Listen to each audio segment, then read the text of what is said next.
High blood pressure is a dangerous condition that you or probably someone you know struggles with. While physicians resort to medication to treat hypertension, they oftentimes overlook the most effective drug of all, and that is food. The right foods, nutrients, and lifestyle choices can dramatically decrease blood pressure without the side effects of medication. This video is not only the accumulation of months of my research, but also what has worked for hundreds of my patients in clinical practice. Most of these secrets are not the typical conventional advice, but are the most effective ways to fight high blood pressure. Are you ready to fight? Let's go.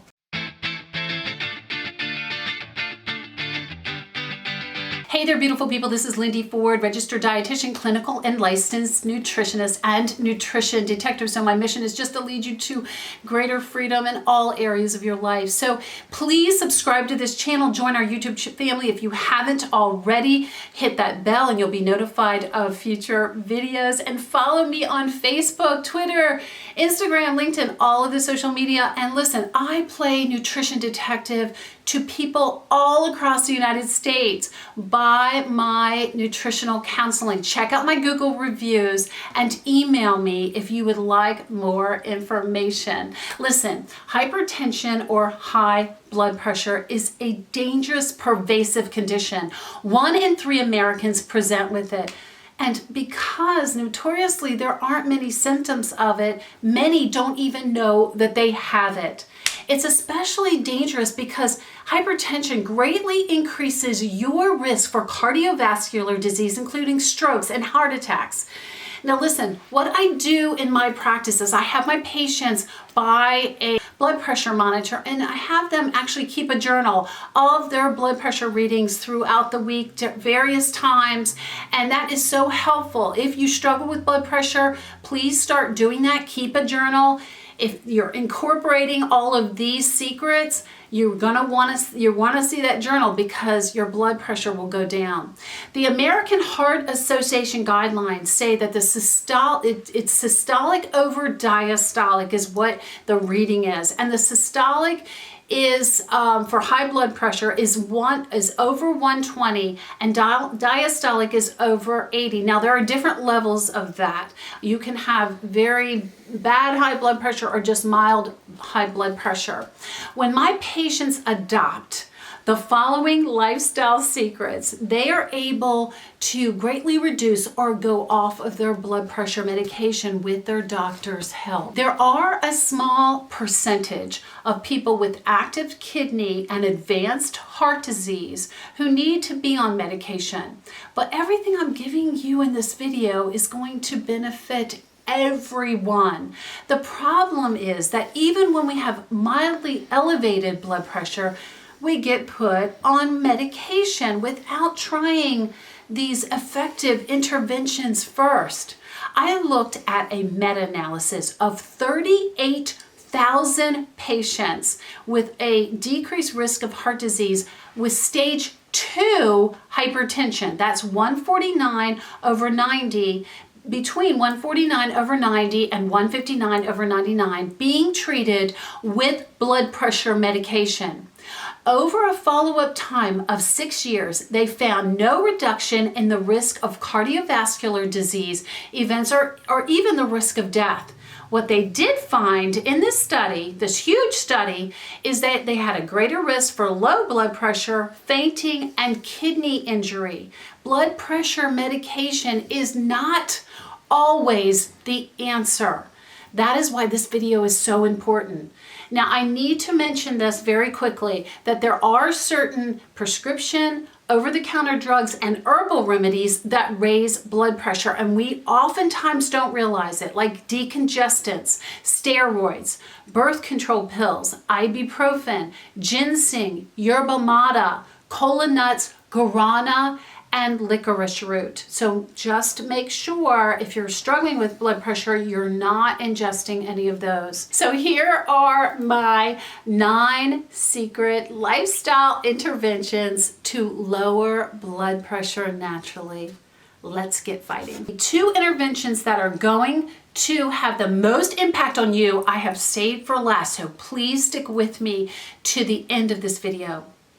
Number 1, reduce stress. I know, you're like, Lindy, that's nothing new. We've heard that one before, but do you know why? Do you understand why we need to do that? It is because chronic stress, it increases an adrenal hormone called cortisol.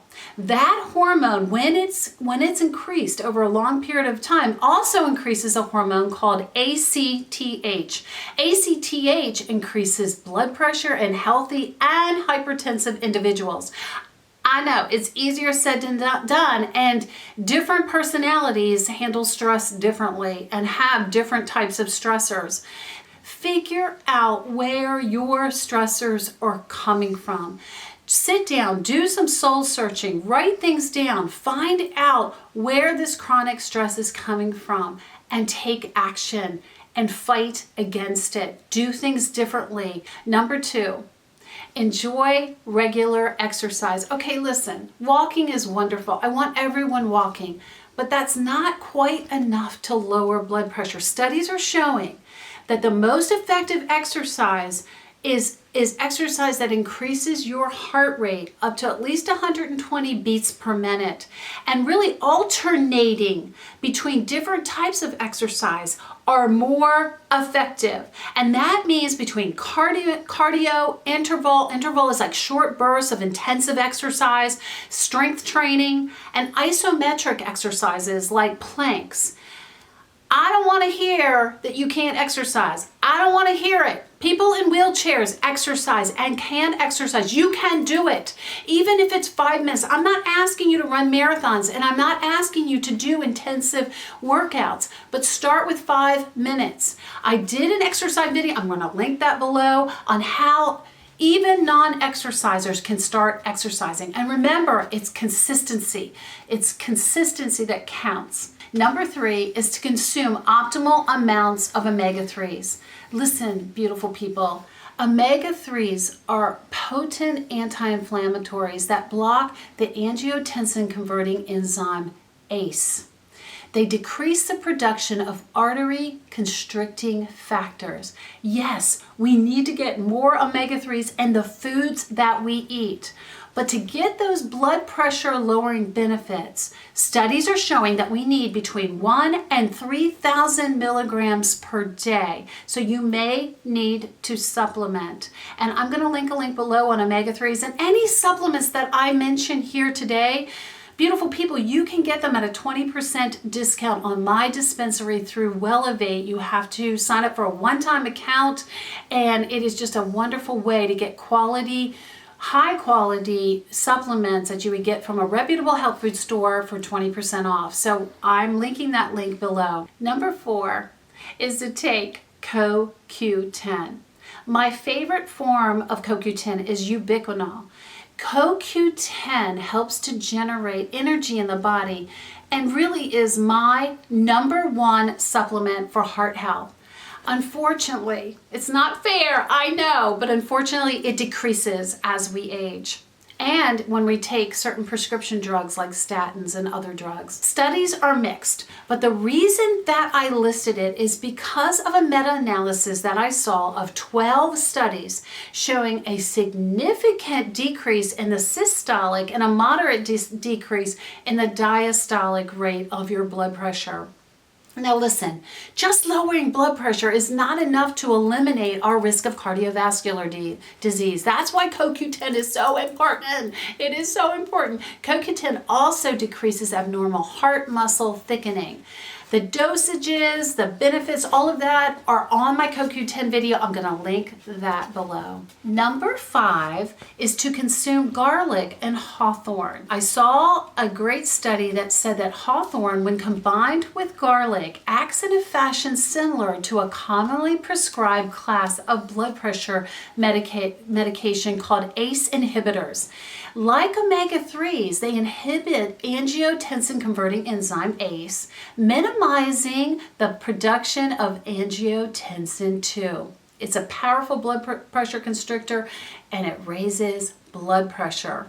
If you're on heart medication disease though, you especially need to talk to a doctor. With any supplements that you start, you need to talk to a doctor before beginning. Studies show that Hawthorn, in an effective dose for blood pressure, needs to be at least 500 to 1200 milligrams per day. One study showed that 600 to 1500 milligrams a day of aged garlic extract was as effective as the drug atenolol, with none of the negative side effects. Yes, we need to consume more. Put garlic in everything that you can put garlic in, even your pancakes. No, I'm just kidding. Put garlic in everything. But you got to understand, to get those blood pressure lowering effects, you need to eat about 4 bulbs a day. That's a lot of garlic. You go for it. If you can do that, I can't. So in my practice, what I do is I use something called kyolic garlic cardio, or I use a vegan supplement called Vasoblend. I love this supplement because it's a blend, it's a synergy of all kinds of blood pressure lowering ingredients. Magnesium, we're going to talk about garlic, hawthorn, and hibiscus, which is another blood pressure lowering nutrient. Number 6, maintain optimal vitamin D levels. People who are deficient in vitamin D are more likely to present with hypertension. We don't completely understand why, but it could really be that vitamin D suppresses the hormone. It's both a hormone and an enzyme called renin, which increases blood pressure. What your levels should be and the other benefits of vitamin D, all about vitamin D, I'm going to link that link below. Please watch that video. Number 7 is to consume optimal amounts of magnesium. Magnesium is so important. A 2016 meta-analysis of 34 studies showed that patients were given 300 milligrams of magnesium for only 1 month. Blood pressure significantly decreased. Magnesium helps the body to release prostacyclin. It's a hormone-like compound that decreases the tension in the blood vessel walls, and it dilates the blood vessels. 90% of us are not getting enough because we're not eating the right things. I want to give you the foods, how much, how to increase your levels, everything you ever wanted to know, the types of magnesium to get in a video, and I linked that below. The next secret lifestyle intervention is one of the first 2 most important things you can do to lower your blood pressure. Number 8 is lower your carbohydrate intake. Listen, people, when we eat carbs, even the so-called healthy ones, we release something called insulin. That is our main fat storage hormone. Too much insulin creates inflammation in the body. Elevated insulin also leads to an accumulation of sodium in fluids, as well as the thickening of the tissue around the blood vessels, which increases blood pressure. In a 2010 randomized study in the Archives of Internal Medicine, it concluded that low-carb diets were more effective than low-fat diets with something called orlistat. It's a weight loss drug. A low-carb diet was more effective in lowering weight, not just blood pressure. It lowered blood pressure, but also weight and cardiovascular risk factors. Fancy that. Many of us immediately think, when we think of carbohydrates, we think of the sugary stuff like soda and candy and cookies. And yes, we need to lower our intake of those things. But do we think about the pasta and the rice and the bread, the cereal, the chips, all those goodies? I know I've never met one that I didn't like. I understand the draw and the pull of them, but I have lowered them greatly with all kinds of benefits in my own life. That's why keto is working so well for so many people. I am not telling you to be on a keto diet. It could be healthy, but many of my patients can't stick to anything like that. I'm telling you to lower your carbs and perhaps create more of a low carb. I have 2 amazing videos. One is The Ugly Truth About Insulin Resistance. Please watch that one. I've put it below, as well as What to Eat on a Low Carb Diet. It breaks it all down, tells you all of the good foods that you can have. So drum roll, please. This is the most important tip that I can give you to lower your blood pressure. It is the most effective thing that you can do. And that is to increase your potassium intake. Now, you probably thought I was going to say sodium. Most health practitioners, when they speak about hypertension, the first thing that comes out of their mouth is sodium. Sodium, sodium, sodium. It's like Marcia, Marcia, Marcia. That's all I ever hear. And it is so short-sighted. It's a huge, huge mistake to focus solely on sodium. And I'm not even making it one of my lifestyle secrets. I'm on a rampage right now. Can you hear me? Potassium plays a much bigger part and a bigger role in lowering your blood pressure. We have something called the sodium potassium pump, and its main job is to transport potassium into the cells and sodium out to be excreted. When we don't get enough potassium from our food, we can't make that ion exchange, and the body holds on to the sodium. This increases our water retention and the volume of blood in circulation, increases our blood pressure, and makes the heart really have to work harder.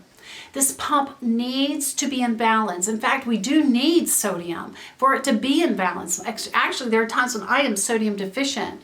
The way to keep this pump in balance is to get more potassium. It's important for proper nerve transmission, kidney function, muscle contraction, and our fluid balance. Potassium is stronger than sodium to decrease blood pressure. It's stronger, but nobody's talking about it, and it makes me mad. The 2008 American Society of Nephrology reported data from the Dallas Heart Study, and what they found is that the people with the least amount of potassium in their diets had the highest blood pressure. Isn't that amazing? I want you to watch my potassium video and my avocado video. Avocados are the food that have the highest potassium, but there are others, and I want you to know what they are. I also want you to watch my playlist. I'm going to list that below, Nutrients That Work. It is going to give you more insight into your own physiology and how to be optimally healthy. I also want you to lower your blood pressure naturally so that you can enjoy the freedom to live your best life.